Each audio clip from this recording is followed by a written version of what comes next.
Hello, everyone, and welcome back to day 3 of the 3 days of giving. Thank you all so much for spending the past few days with me. And although this portion of my Christmas presentation is coming to a close, please remember to come back on Tuesdays, Fridays, and Saturdays all month long, the month of November, to get more really good holiday content. So I figured I'd conclude this portion of the presentation with something that I find very valuable. And although I am a Balsam Hill brand ambassador, this video is not sponsored by Balsam Hill. I just think this is something that'll bring you a lot of value because it's something that I get the most questions about. And Balsam Hill has a really great resource page on their website for questions like how tall your tree should be and how many decorations to buy for the tree. And I really don't see a lot of videos on YouTube about that. And everybody always wants to know. So this is a way that you can go in and customize exactly what you need for the exact type of tree you have. Okay, so I'll have this obviously linked in the description, but I'm just going to go through and show you some of my favorites. Okay, so once you get to the resource center, one of the things that Balsam Hill offers is a decorations calculator. This tool is amazing because you can really get down to the nitty gritty once you know what type of tree you have. You really either have a full, a slim, or a flat back. I've never had a flat back. I've got a girlfriend who had one.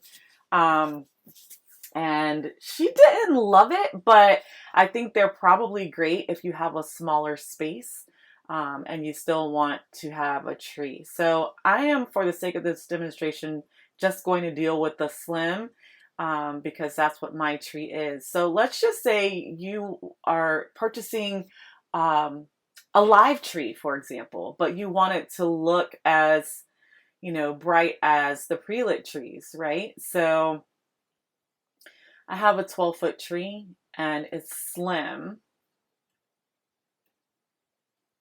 And I like heavy coverage, light coverage on my trees. In fact, last year I started adding a strand of sparkling lights to my Vermont white spruce. So it says that I will need about 2,400 lights.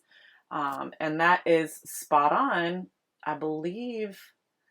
Ooh, I don't really remember. I want to say it's got about 2,200 lights, but don't quote me on that. The ribbon calculator. This is another one I get a lot of questions. So typically people will ask, how much ribbon to put on their tree. And I always say, as a general rule of thumb, you want to do 2 yards per foot.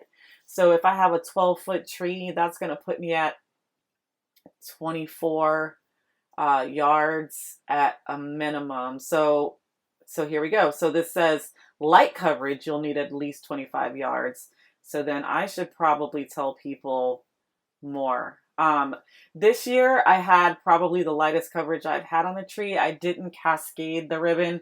I did the dovetail bows. And so I purchased, oh gosh, 4 or 5 spools of 5-yard ribbon, but I have at least one left over. So this is a great tool, again, to help you kind of gauge with your ribbon or your garland how much you'll need to achieve the look you're looking for.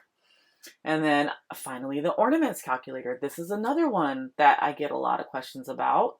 And you can go in and plug in your information and figure out a gauge, right? So I like to use small and large ornaments. And I say I like heavy coverage, although with that Vermont spruce, you can really jam that tree up with ornaments, and you'll still be able to see the tree, which is why I love that tree. So this says for heavy coverage, I will need about 222 ornaments.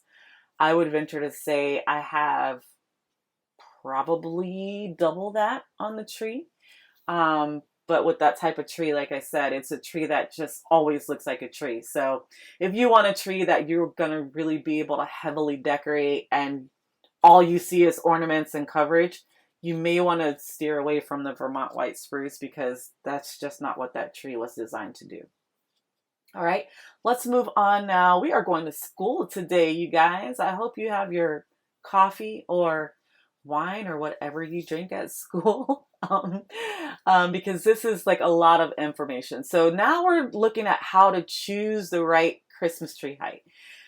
Oh, this is one that this is near and dear to my heart because I just personally, listen, do whatever makes you happy in your home, okay? But for me, as someone who kind of really likes to specialize in tree design, I don't like to see a tree that's like jammed up into a ceiling. So this is a great way to help you, if you're like me, find the perfect size for your tree. And as a rule of thumb, I always say, give yourself 2 feet between the tip of your tree and the ceiling, because your tree topper, they usually average about 12 inches or a foot. So then that'll leave you another foot in between your tree topper and your ceiling. So for example, my ceilings are 22 feet, 22 or 23. So yes, I would need between a 10 and 14 foot tree. Because what happens with those vaulted ceilings is that if you go any smaller than a 10-foot tree, they start to look underwhelming, I'll say. They start to look kind of like maybe they're a Charlie Brown tree, even if they aren't. So this is another tool that I find very helpful. But you can, there's so many resources on here. I won't go through everything, but I'm just sharing a few of my favorites. So this is another one. And then finally, is this the one?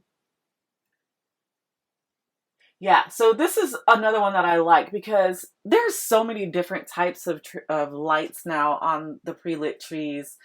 This is another way to help you gauge, what you want your light display to look like. So, let's look at types. Right, so there are incandescent lights. Those are like the more traditional ones, like I call it the old school lights. And then now there are the LED lights, and then there are the clear. But what I'll say about the technology of the lights today, back when the first LED lights first came out, they didn't really look that warm. Raise your hand if you remember what I'm talking about. It was like great concept, but it just didn't feel like those warm Christmas tree lights.